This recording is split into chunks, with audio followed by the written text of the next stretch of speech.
Hello everyone. इस video में हम लोग जानेंगे मेट्रोपॉलिटन रीजन यानी कि महानगरीय प्रदेश क्या होता है, उसका क्या विशेषता है, क्यों बनता है और क्या एग्जाम्पल्स होता है मेट्रोपॉलिटन रीजन का। तो हम लोगों ने जब प्रदेश का वर्गीकरण किया था, रीजन्स को डिवाइड किया था, तो उसमें एक टाइप था फंक्शनल रीजन। उसी फंक्शनल रीजन में एक आता है मेट्रोपॉलिटन रीजन। ये फंक्शनल रीजन का ही एक टाइप है।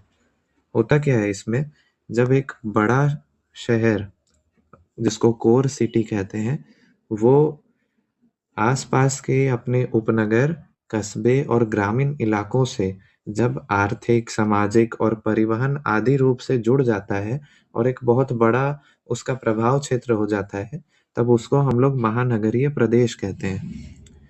इसी टर्म को, महानगरीय प्रदेश को समझाने के लिए 1915 में पैट्रिक गेडिस नामक व्यक्ति ने अपनी पुस्तक सिटीज इन इवोल्यूशन में कनर्वेशन शब्द को बताया था, जिसमें उन्होंने कहा था कि जब दो शहर आपस में जुड़ जाते हैं, बढ़ के जब दो शहर बढ़ते हुए आपस में जुड़ जाते हैं, तो जो बड़ा शहरी क्षेत्र होता है उसको उन्होंने कनर्वेशन कहा था।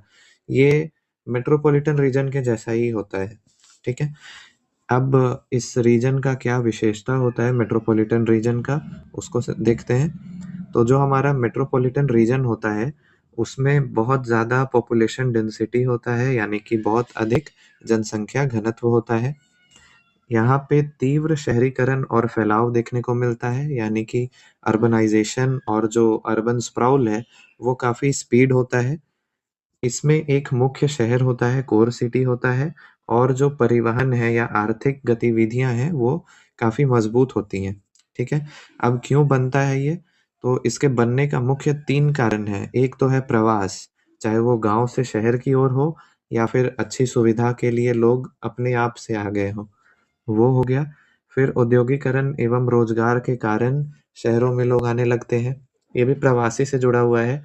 आईटी सेक्टर, उत्पादक केंद्र, ये सब का जब फैलाव होने लगता है, तब जाके ये मेट्रोपॉलिटन रीजन जैसा बड़ा एरिया बनता है।